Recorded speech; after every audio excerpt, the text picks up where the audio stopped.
have a great collaborator, and that's Dr. Steve Quarles, and he happens to be in the audience today, so I'm pleased you've been able to join us, Steve, so please pipe up if I've said anything or missed anything that you'd like to amend. And much of what I do is extend his research and his personal work. So Steve is now emeritus and with our great network, but a tremendous resource to us, and so I'm just thrilled to have him here. So today I'm going to talk about the home and general tips around how we can make a difference in both protection and the overall, sorry, I'm stumbling here because I can't seem to get my slide advancer to work. There we go. Perfect. So how we can work in the home and create greater resilience. So my presentation today is broken into 4 parts. We're going to start with a review about how homes burn from wildfire, and then we're going to move into a greater development of the concepts around defensible space and really looking at that near home vegetation landscaping. And then we'll do like a 10,000-foot view about the vulnerabilities in the home and kind of how the landscaping may have some ability to both exacerbate or perhaps mitigate some of those challenges. And then I'll conclude with some resources that we can all find and use and extend in our work. Okay, so to begin, I'd like to talk about fire exposures. And this is really important because as we start thinking about both our landscaping choices as well as, I'm going to use this term, home hardening, which relates to trying to make the building or the home more resilient or resistant to fire exposures, we have to first kind of understand what type of fire exposures we're talking about. And in the top left, there's the image of direct flame contact. And these images are borrowed from a forest setting, but they would certainly be applicable to, any kind of woodland or a shrub community. So, if you will, just kind of see past the forest concept if you're not working in a forested environment. But direct flame contact, I think, is the piece that most of us think that we should be prepared for. It's the idea that the fire comes from somewhere afar and burns up to the house and results in direct flame contact or impingement on some element of the building, which then is able to ignite and we have fire. And that's what most of our prevention strategies are designed to try and minimize. But there are 2 other important types of fire exposures that some of us may or may not be aware of. One of those is embers, and that's shown in the top right, where you can have a fire front some distance away, and as it burns, and often in the wind column, it will pick up little bits of material that are on fire. We call these firebrands or embers, and those bits of material that are fully engaged in fire will be then thrown through the wind column at some distance in front of it. It can be a mile or more, so that might ignite vegetation in front of the flame front, or it might actually touch the house. It might drop those embers on the house or something near to the house, and that creates spot fires. And so while you may not be in the evacuation area, or you may think that fire front is far away, these embers can travel a great distance and create exposure to the building and the landscaping. And this is the piece that we've been missing in a lot of our educational work and our fire prevention work. The third type of exposure is something called radiant heat. And I think of radiant heat in the way that you might have a wood stove and you put something to dry near the wood stove, but the wood stove gets so hot. And even though the material isn't touching the wood stove, you actually can get steaming, and then you might actually get smoldering, and you can have ignition. So the same concept can apply where the heat from a surrounding fire in proximity to a building, say, or into landscaping, can either preheat or actually cause ignition of that subject matter. And so having to become more robust to that overwhelming amount of heat is a significant issue, especially if it's a outbuilding or your neighbor's building that may be engaged in fire. So for today, I'm going to go through all 3 types of fire exposures and think about how we can best prepare and sort of minimize the potential exposure of each of the 3 types. And much of my talk is going to focus on embers, and if you look here at this image from the campfire in Paradise, this I think really brings home the point of how prolific these embers can be and how tenacious they can be, and they're almost like hail in some ways, but yet they're moving probably more horizontally as opposed to vertically, and they can get lodged in a million little locations and find the tiniest gap and weakness in a building or land in some type of woody vegetation or mulch and create ignition. So how do we prepare ourselves for these pieces? This is the difficult challenge, and this is where I think our educational work has a great opportunity for bringing key information to California. And as a result of embers, you can see the landscape, maybe the trees, maybe the shrubs, not really experience much fire, but yet buildings are lost, and people are confused by this. So here's an image from the Angora fire in South Lake Tahoe, and sure enough, these trees are not involved, but the house is gone. And what's happening is really that our built environment is becoming some of the most combustible elements of our landscape. And so without careful thought and attention, we're going to continue to see the kind of building loss that we've had over the last several years. And I just think that we have an opportunity to make a difference and try and turn that course around. Here's another illustration from Fountain Grove in Santa Rosa. This is the Tubbs fire, and again, you can see the same pattern repeated, where lots and lots of green vegetation, but yet look, every home is lost in this community, in this particular image. So what's been happening? How is that possible? And then here is an image from Southern California, and I think as I look at this image, my first thought was, wow, look at that, what classical defensible space where you have lots of green lawn that surrounds the building, lots of pavement or some kind of hardscape. What happened? Why is it that this wildland fire led to the loss of this house? And so I hope to try and explain that today in a way that we can take action around. So now, for the next portion of the talk, I'm going to talk about that near-home vegetation and landscaping. And, as a precursor to this, there are ways that we think about this information.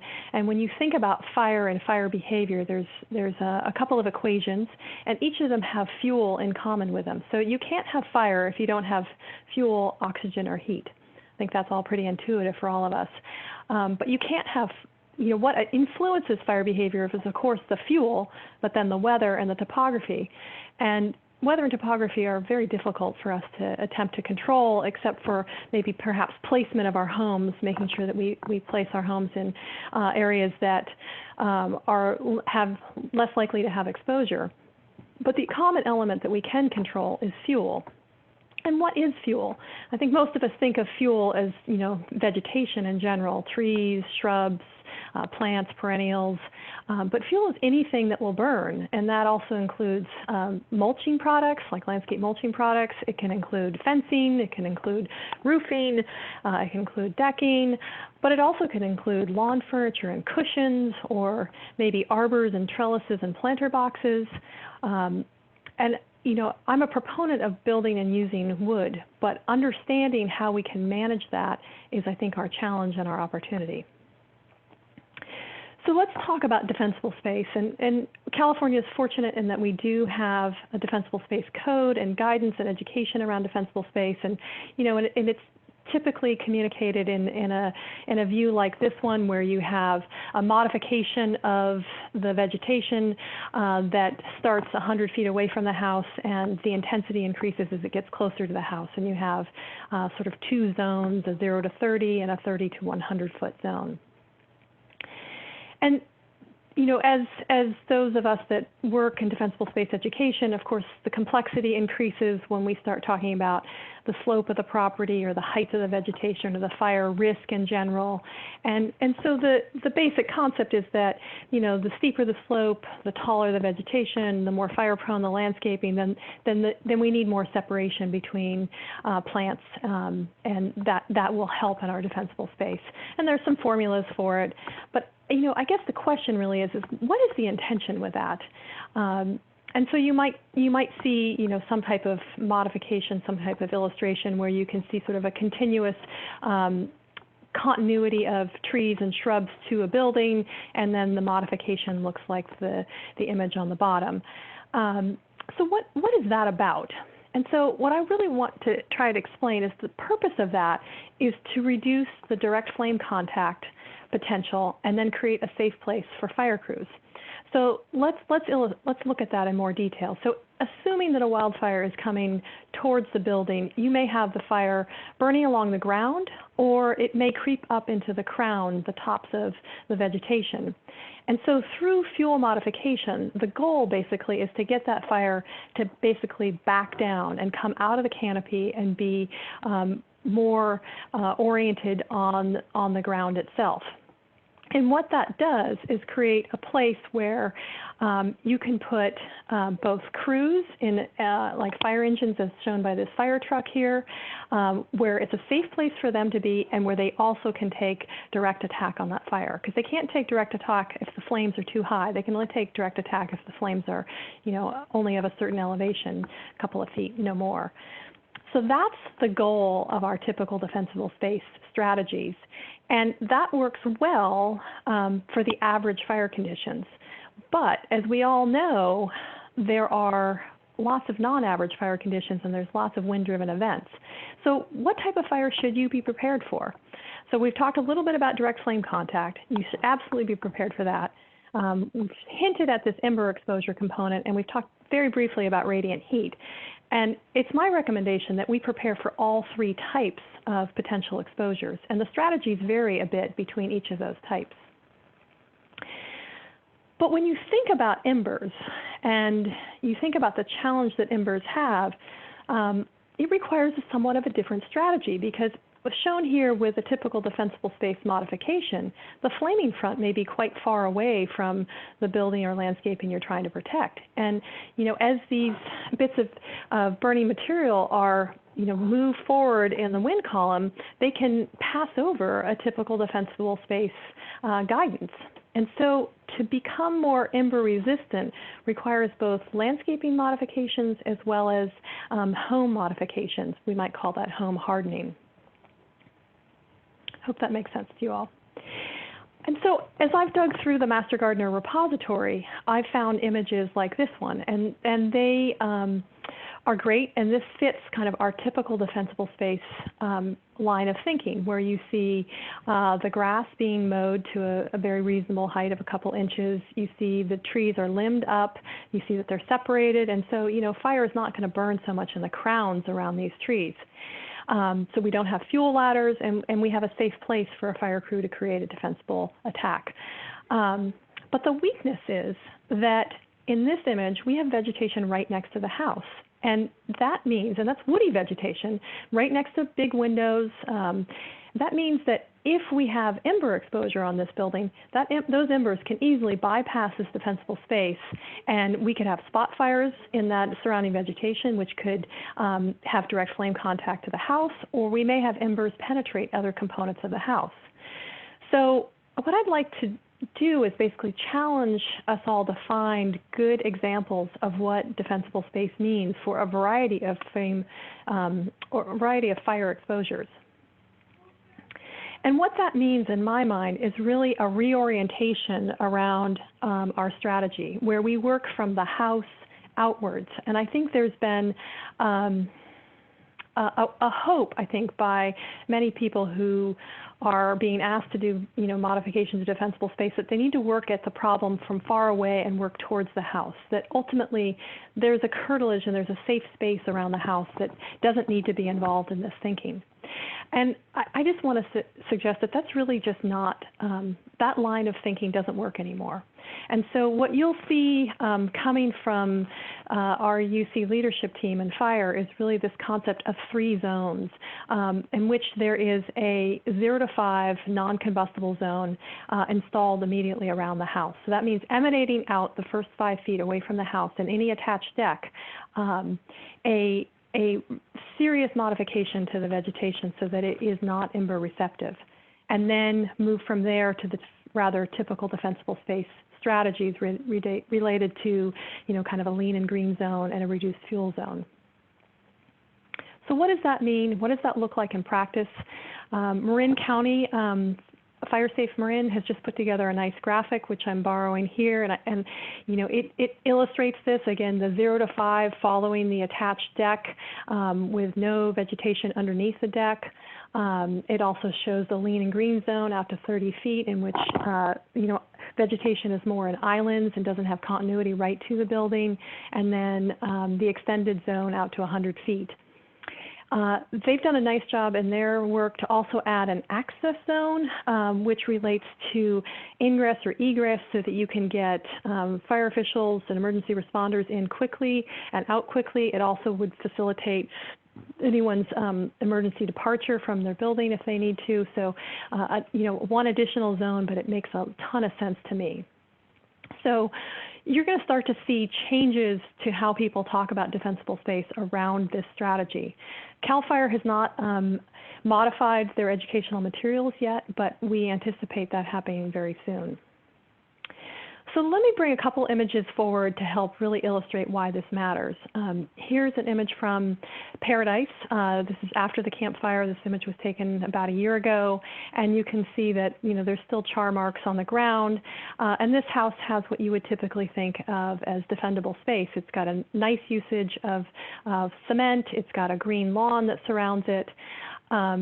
And you know, it's built to the new construction code. So there's also building codes that have been changed in California, and so construction after 2008 needs to meet some higher level standards, which is great. But the construction codes are silent on what happens with landscaping. So if you look at this house, it looks like it survived quite well, but in reality, it actually was heavily damaged. And so let me illustrate how that was.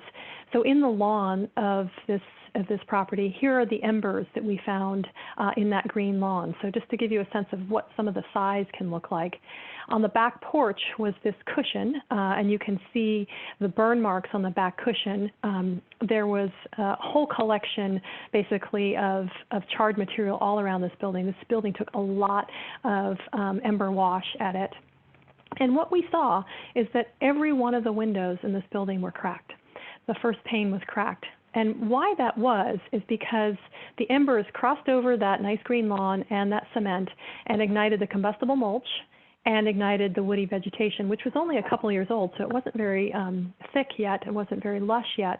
And there was enough heat from that, from those fires that it led to a radiant heat exposure on those windows, and we had first pane window breakage. Now, none of the windows completely failed, so that's a good sign. And we don't know if the building actually had firefighter response on it. But the idea being, had some modifications been done to their vegetation, I don't think there would have been any damage to this building, or at least a lot less potential damage to this building. I've driven by it since just in November, and the homeowner has re-landscaped, replaced the windows, and re-landscaped in a even heavier fashion than was done before, with combustible mulch around it. So, you know, I respect his private property rights. I'm just trying to figure out how do we get to a place where we can educate homeowners about the vulnerability that they are putting themselves in by the choices that we make in plant placement and plant location.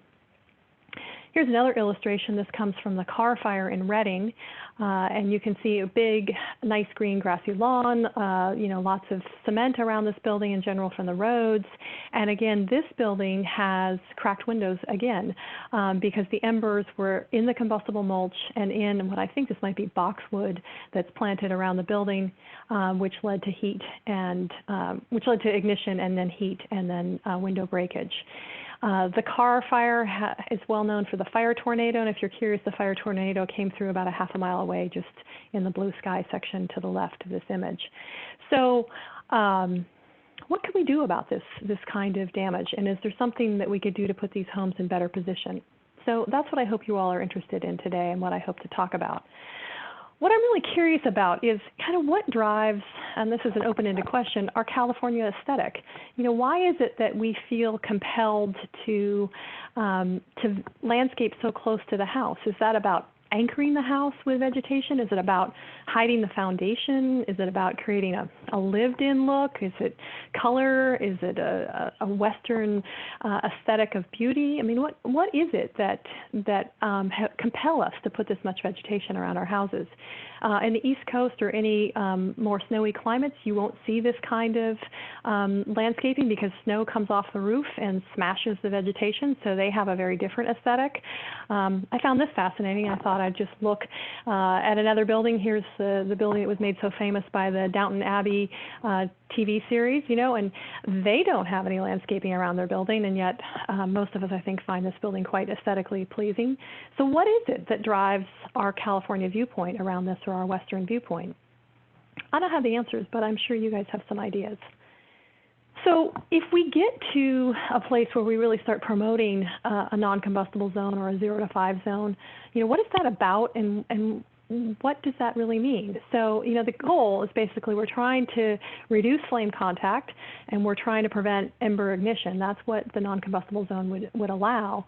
But some of the challenges are that, of course, we have to implement it on all sides of the house. Like, look at this one here where the front side, heavily landscaped, the back side has this nice gravel area or rock mulch area around the building. So it means that we have to think about it on all sides of the building because we don't know which direction those embers or fire may come from. It means that we could use rock mulch as illustrated in this image, or some other type of hardscape, or maybe it's just green lawn. The idea is non-combustible. And so I'll review these ideas in a little bit more detail, and just to sort of let you know where we're going. We really want people to focus less on the plant list and more focus on placement and maintenance as being the primary drivers when they think about these issues. So, hardscape can come in many forms, and there are many values and attributes that hardscape provides. And we're sort of talking about flip-flopping the walkways and the garden beds. And the ultimate goal is really to try and separate the vegetation from the house. And when it comes to it, from a home maintenance perspective, it has many attributes that are worth thinking about, meaning that it's much easier to maintain the house. It's easier to paint the house. It may reduce the amount of moisture exposure that the siding gets from overwatering, for example. And so it's about, sort of thinking about it from a broader strategy. And, when I say green lawn may be effective, it's really about reducing flammability, reducing combustibility. So you have to be conscious about the environment you're in as to whether that's a good fit for your location. Now, I know, from our water-wise viewpoints and our drought tolerance viewpoints that mulch is really important, and it's really important for California's strategy to be able to reduce the amount of water use, and that mulch really helps maintain moisture. But think about where that mulch is applied and whether that mulch creates greater flammability, greater risk. I certainly support mulch in other contexts, but in its placement in a 0 to 5 foot framework, I think is no longer appropriate in that location if you're prone to fire-related issues. Here's some example of the burned mulch in the Tubbs fire on the lower right. So I know there's a lot of interest in fire-resistant, fire-safe plant lists, and we get a lot of pressure in the extension system to provide them. And I just want to throw out that basically all plants can burn regardless to how they're marketed. Here's even an illustration of cactus in the bottom right here. And it's very difficult to provide, a bulletproof list that will not burn under certain conditions. And to be able to evaluate and test those conditions is complicated. We have to think about flammability, we have to think about combustibility, sustainability of time, how much energy is in that plant, how has it been curated and cultivated, has it been watered recently, has it been pruned recently. There's just too many variables to be able to definitively say that a plant is fire resistant. So the framework that we're operating from is this framework that fire-safe landscaping requires maintenance. It's going to require pruning, irrigation, and cleanup. And in general, we want to select low-growing, open-structured plants that have less resin and higher moisture content as we get closer to planting near the buildings. Now, that can mean that native and drought-tolerant species can be great options, but they still need to be maintained well. There's lots of reasons to choose native and drought-tolerant species, but our focus is right place, right plant. And if any of you are interested in kind of diving in deep to understand the challenges with this, some of our colleagues at UC San Diego, Cooperative Extension San Diego, put a great report together called Flammability Testing of Fire-Resistant Plants. And I've made that available for anyone who'd like that. So there's a lot to think about in this arena, but I just want to let you know that marketing a certain plant list has great pitfalls, and I think gives people sort of a false sense of security that I don't think we can guarantee. So where should you not plant? Let me just drill it down a little bit more, and this I think becomes relevant too when we start to think about how we start to implement a 0 to 5 foot framework on an existing house. So the issue is that when you have flammable vegetation near to a home, it creates the potential for spot fires, and that can then create the potential for more embers or direct flame contact. So if you have more embers, those embers can then penetrate vents, as shown in this gable end vent in this example here. It also can create more swirl of air underneath the eaves, which can create more circulation and create more potential for exposure of under eave vents.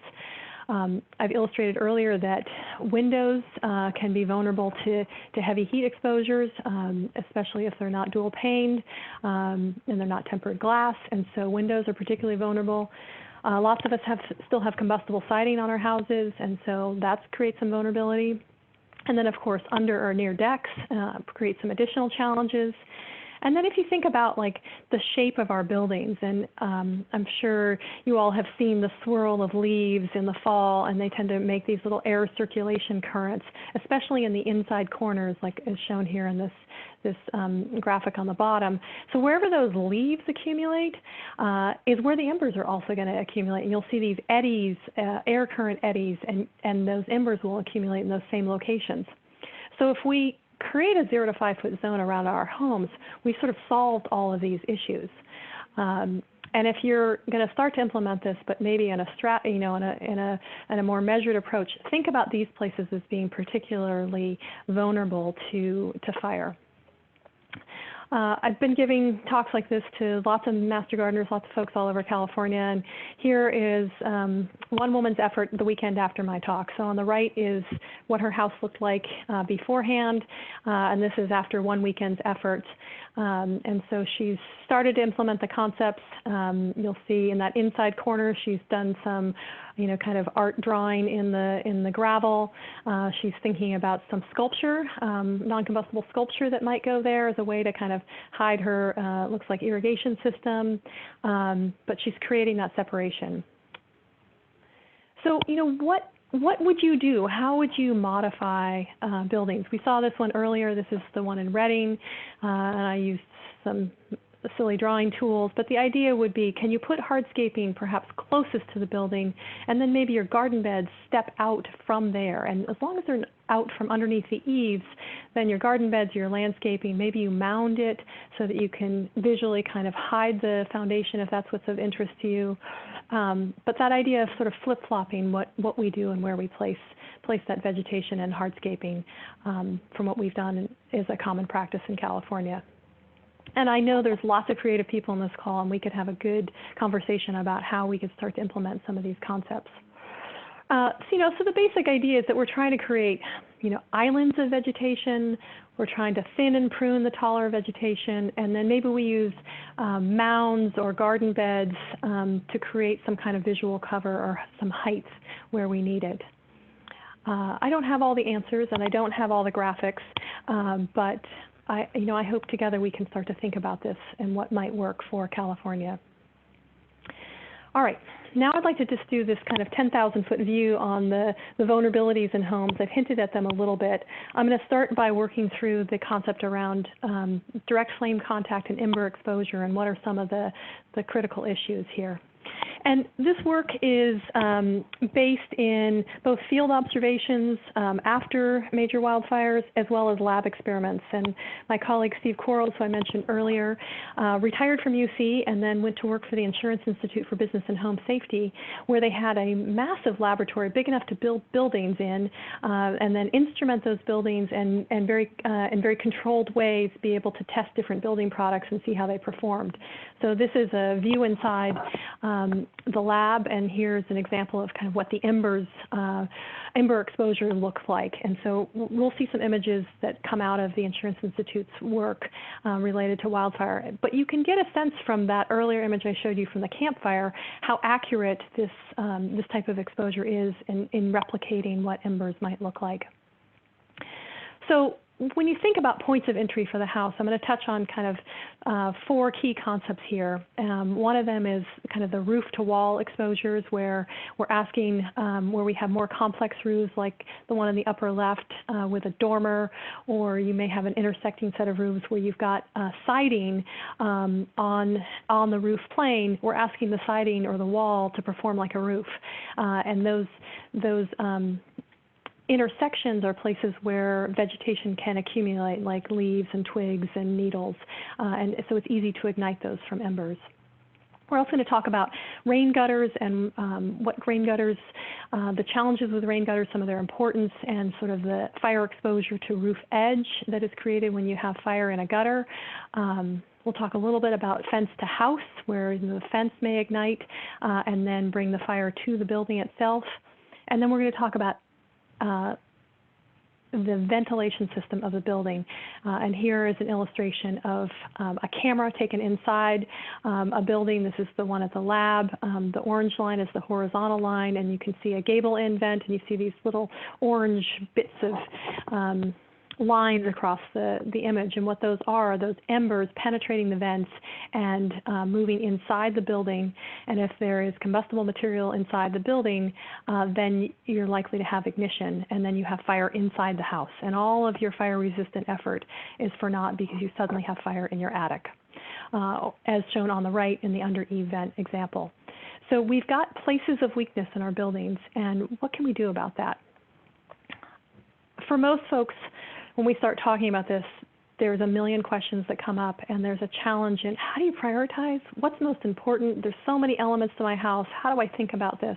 And so for basically the rest of the talk, I'm going to try and prioritize that and help us think through these issues. So the number 1, 2, and 3 are basically the roof, the edge, the vents, and that vegetation and defensible space. And that's really about managing embers from fire and making sure that you don't get spot fires adjacent to the buildings. And then the second set of priorities relate to the windows, deck, and siding, which relate to, again, to ember, radiant heat, and flame contact exposures, both to the near-home vegetation as well as to the structure itself. Now, this is the 10,000-foot view. We won't go into every element of the house. That would be a separate talk, of which there's lots more information to relay, but we'll hit some of the priorities. Steve Quarles and I have put together a bit of a checklist or a prioritization system to try and refine this, and Alexa can make this available to any participant afterwards. Again, that talks about the basics, priority 1, the basics with the roof, the vents, and the adjacent fuels being the first ones, and after you've dealt with that, then you can move on to kind of 2 scenarios. One is about whether your neighbor's house or your outbuildings are close, or whether they're farther away, and then there's some other details. So I'll review that at the end in a little more detail. Okay, so the first priority, of course, is the roof, and there are a number of places on the roof where we need to pay attention to it. The first, of course, is the overall condition of the roof. Is your roof in good condition, or is it starting to fail? Then from there, we talk about these roof-to-wall connections and these complex roofs, as shown here by the dormers. There's skylight issues. There's the roof edge issues in the gutter. And then, of course, there's the vent systems that may be present through the roof itself.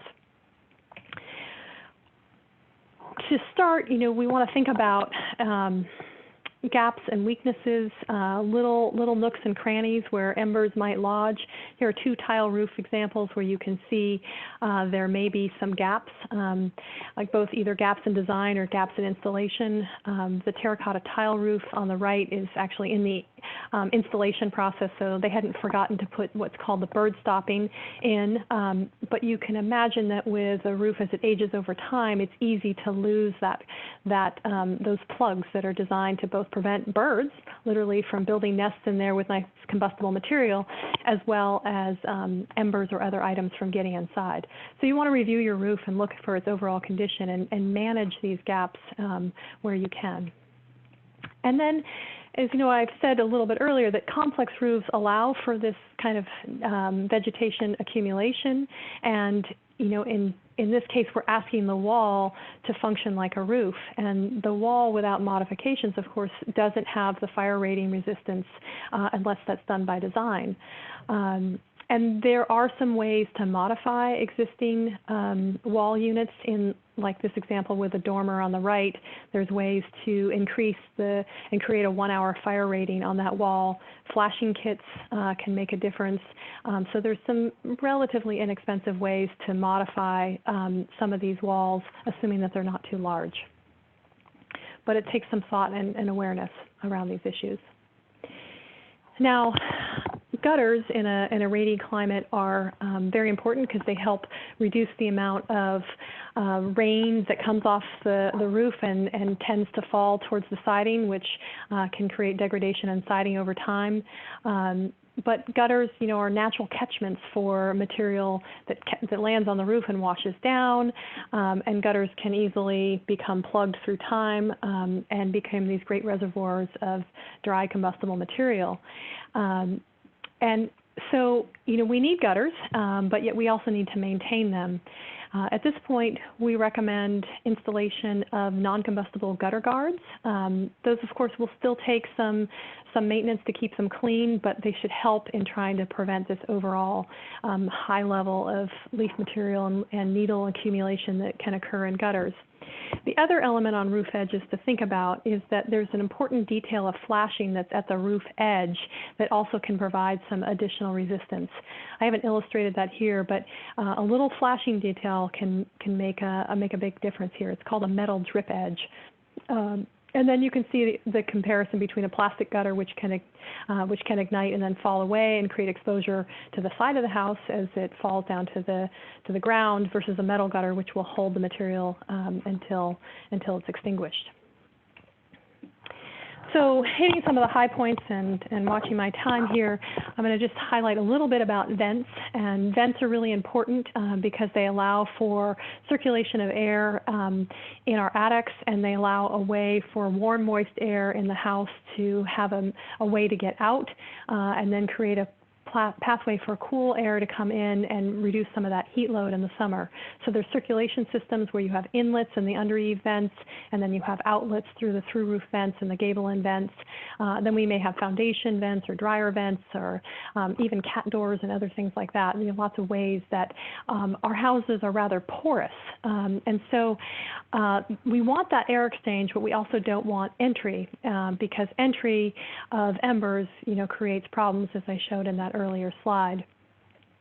So what we've seen typically is that most vents have a 1/4-inch mesh screening on them, and through this lab testing, it's been shown that mesh screening is really insufficient, and so we want to move to an 1/8-inch mesh screening to be able to resist those embers. That doesn't provide additional barriers for flames because, like those foundation vents, for example, may experience flames. And the cool thing is that there's some new technology developments in vents that both resist flames and embers. So here's some illustrations of a foundation vent that has a intumescent or honeycomb aluminum mesh in it that when it's heated, it seals up, and then the vent stops functioning and stops letting material through. And it has screening to prevent ember entry.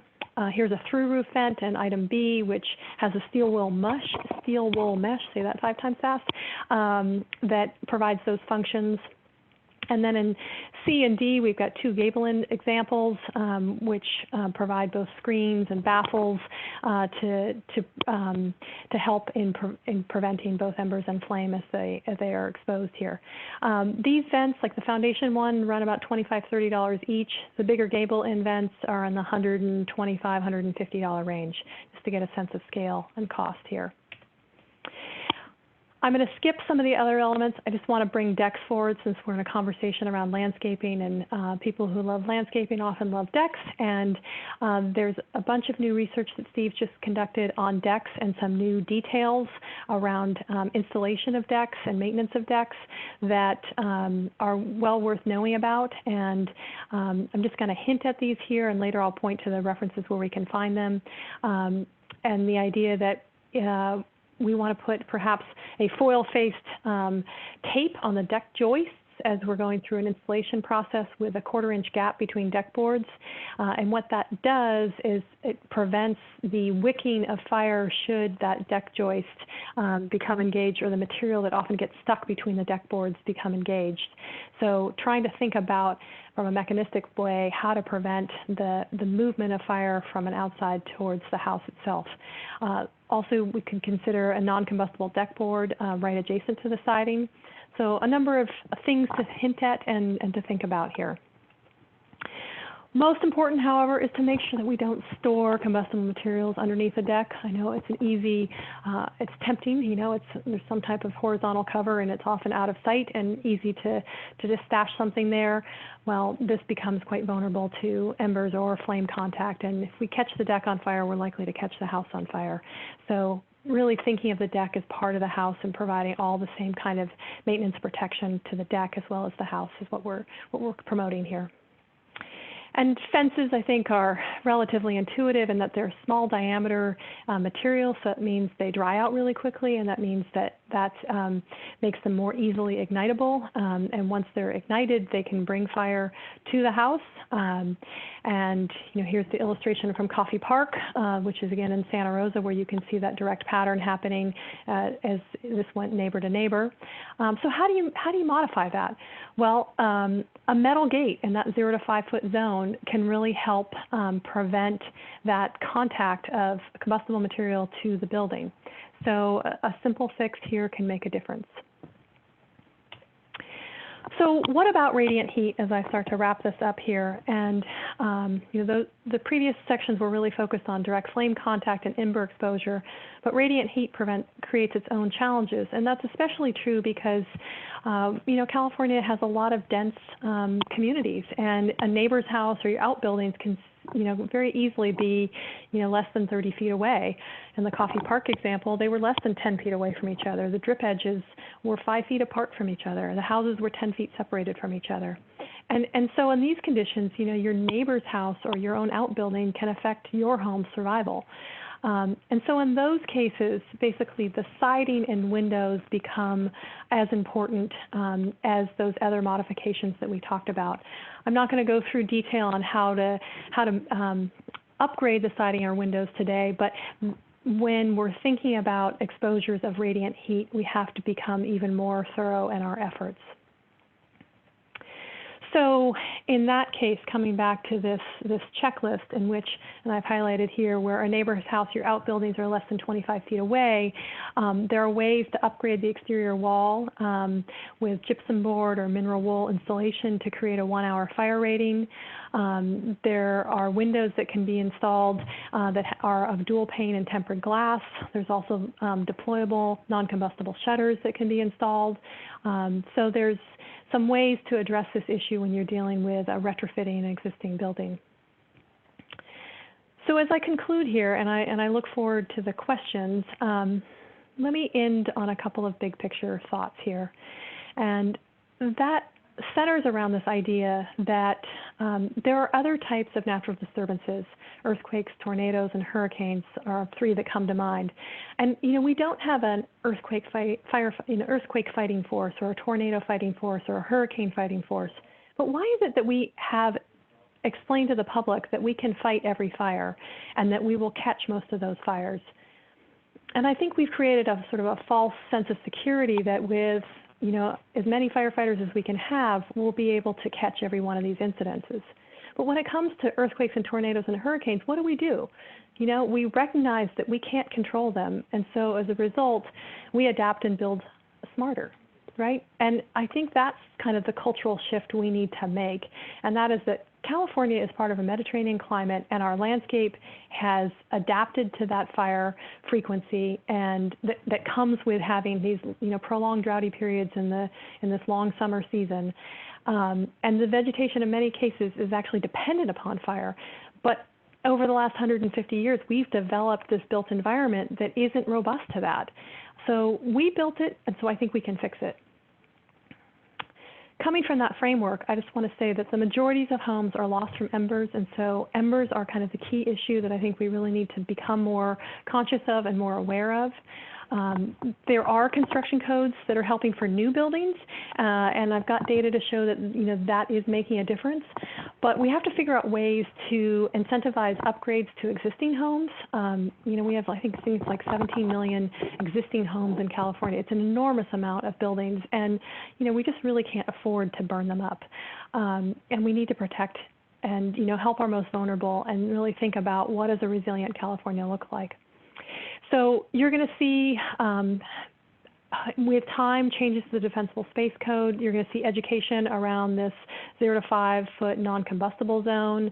You're going to see UC really continue to push this line of thinking. And, as master gardeners, you really are folks that interface with the public in the greatest level around plants, plant placement, plant selection, water-wise techniques, everything around sustainability of our landscapes. And so I hope that I can inspire you to join us in trying to help communicate that I do believe that a fire-safe landscape is possible, and it can be beautiful, it can be safe, it can be private, it can be water smart, but really plant placement is key, and maintenance is essential. And when you start to think about all of that, I just want to make sure people understand that there is no silver bullet out there. It's really a coupled approach in home design and in maintenance and in construction, and all of those components have to work together to be able to create resiliency. And there isn't really any one fire-resistant building product that's going to save the day. And poor installation and lack of maintenance can increase the vulnerability of any building product. So it, requires really getting in the mindset to think about fire and think about the types of exposures that our, important elements, our important built environment might experience. So as I wrap up here, I'm going to throw out a number of websites that are available where you can get more information. We're developing a pretty good website around fire within the UC Cooperative Extension umbrella. There are great resources at the Insurance Institute for Business and Home Safety, which is the disastersafety.org website. And then the NFPA has developed a bunch of fact sheets in combination with the Insurance Institute for Business and Home Safety, which go into much more detail about each of the components of the home. And there's information about the wildland construction codes through CAL FIRE. I will say that all their links are currently broken, and these links themselves on the Chapter 7A stuff are broken right now. They're remodeling their whole website, but I just want you to know what some of the language is that you might look for. And then in UC, we have 2 publications, Home Landscaping for Fire and then Home Survival in Wildfire-Prone Areas, that can be used as further references. And there's a example of a University of Nevada publication that was put together with Steve Quarles as well around landscape mulches and their combustibility that can be used as further references. And, I'll end with sort of 2 images about what is the future built environment and landscape look like. And I don't have a lot of images. I'll be straight up. There's not a lot of places that I've seen that have really tied it all together. In some ways, it's kind of new thinking. Here's a building I came across, a home I came across that was being built this year.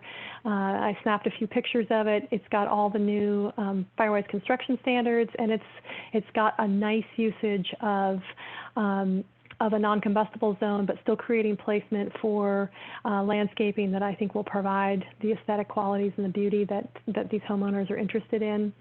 I got this image from Santa Barbara. to illustrate some of the concepts. And so, I look forward to working with you all. Love to see your photos if you have any photos that might be illustrative of some of the concepts, and would love to work with you all as we begin to help improve California's resilience to wildfire. And with that, I think I will stop sharing and take any questions if we have any. I can see that question. Do you want me to start on that one, or do you want to close the polls first? Sure, go ahead. So the question is, if vegetation immediately around the house are well watered at all times, will this reduce vulnerability when fire comes and throws embers at the house? And then can I get website for UC San Diego plant vulnerability testing? So I'll take with the first question first. I mean, in general, the concept is yes, that the more irrigated, the more plant moisture availability, the better off. The challenge, however, is that when we have these wildfire events, they often are in prolonged periods of droughty conditions, and then we can get a lot of preheating that happens that really takes the moisture out of those plants. So when you look at the Carr fire, for example, which was in Redding, and Redding's already a kind of hot place in general, it was like 115 for 5 days in advance of the Carr fire. So there may be water restrictions that come in during that time period.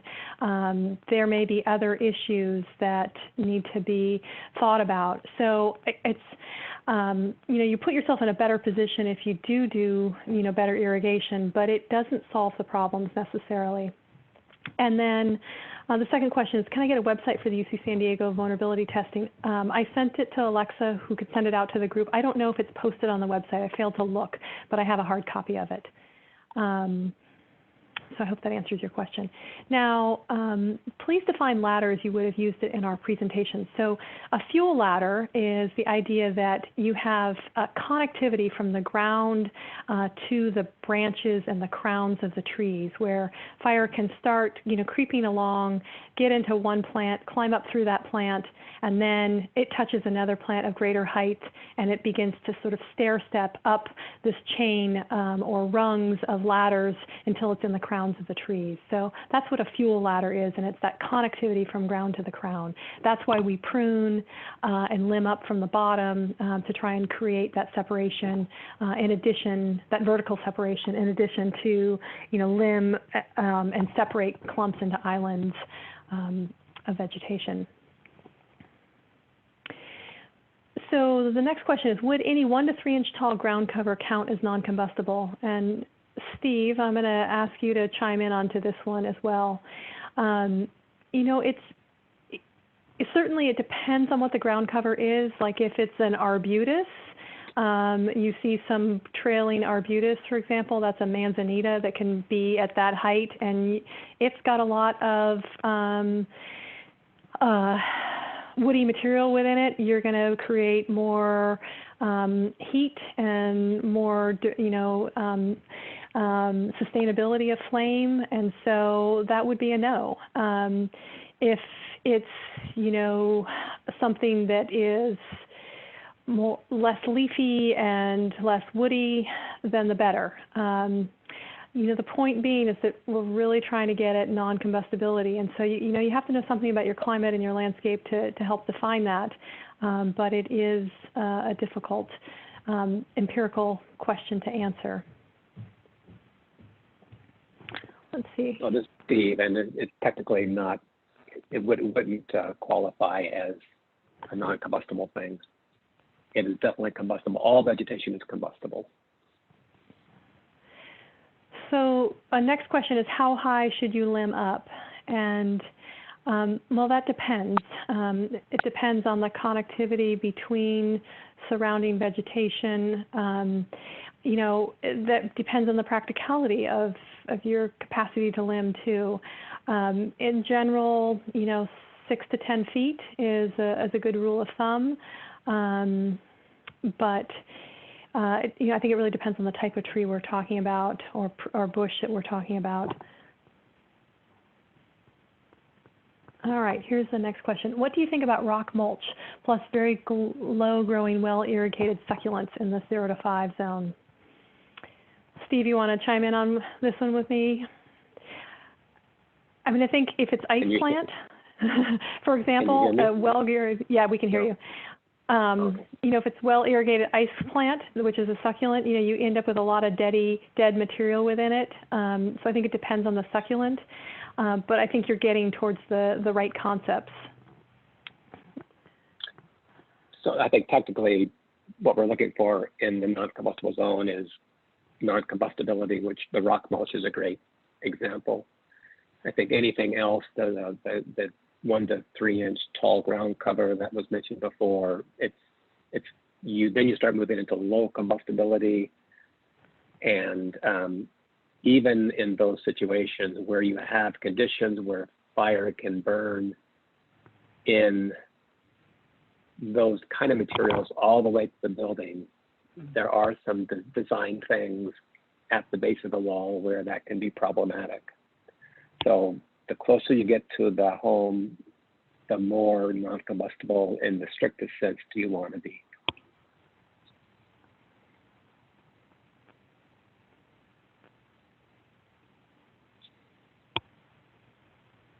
Yeah, I'm looking up what a Dudleya looks like now.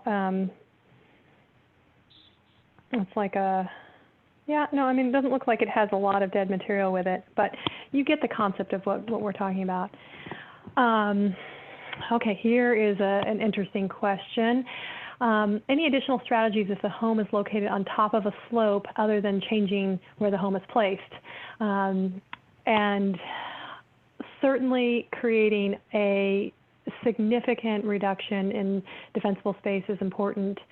Making sure that you move to tempered glass windows, because you probably have windows that overhang the top of that slope because it's beautiful to look out. Deployable shutters would be a good suggestion on those windows. Being very vigilant about the kind of ways that you're vulnerable at the top of the slope.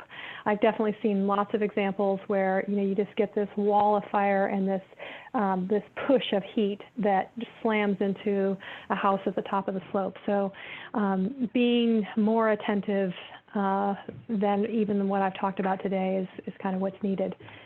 Would you add anything, Steve? So this is one area, depending on the type of vegetation that you do have, if it's shrubby type vegetation as opposed to tree, this is one situation where 5 to 6 foot tall retaining wall, non-combustible retaining wall, sort of downslope of the home can be used to deflect fire burning upslope and help protect the home. Yeah, yeah. Another question, what about ceramic pots within the 0 to 5 zone? Well, the pot themselves is not the issue. It's sort of what you put in the pot itself. I did show that picture from Reading, and there was a ceramic pot that was in the inside corner, and there was what I think was lavender growing in that ceramic pot. The lavender ignited, and I think that's what contributed in part to the window breakage. So again, it's about thinking about what is combustible within the ceramic pot itself.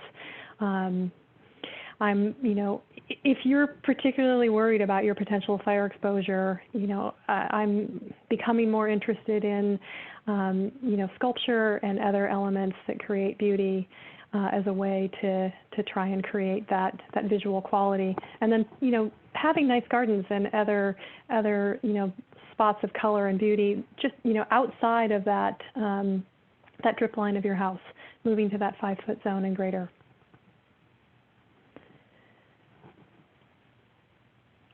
Well, Alexa, it's really exciting to see the answers here. I don't know if people noticed that it looks like we've been able to help improve some of your confidence and your skills in this topic, and looks like we've got some great ideas about where future programming can go. So I'm excited to work with you all, and look forward to kind of hearing how you digest this material and what you do with it. Thank you so much for your time. And just Master Gardeners, so you all know, this is just the beginning. So Yana's agreed to continue to work with us and adapt this presentation so that we can deliver it to the public. So we already do some outreach around the topic of fire-wise landscaping, but it's certainly a topic that comes up more and more as we see more frequent and more catastrophic fires occurring in this area. So thank you so much. Thank you for your cautioning against plant lists, because it's a question I get, and I know Master Gardeners get frequently, is what plants should I use? Because anybody can go online and see a plant list, but it's one of the things you should be aware. None of those are specifically based, as Yana pointed out to me, and any plant, as has been mentioned, is combustible. So you really have to be cautious against advising plants. It's more about, as we've discussed today, placement and maintenance. So we're going to continue to have this conversation, but this is a great place to start. Thank you, Yana, for your time and for developing this for us, as well as for all the Master Gardeners who are on today. Thank you. Well, very good. I wish you all a good day, and you'll send us a link as to where this presentation will be posted, and I'm happy to continue to work with folks and provide materials for their ability to extend information out to California.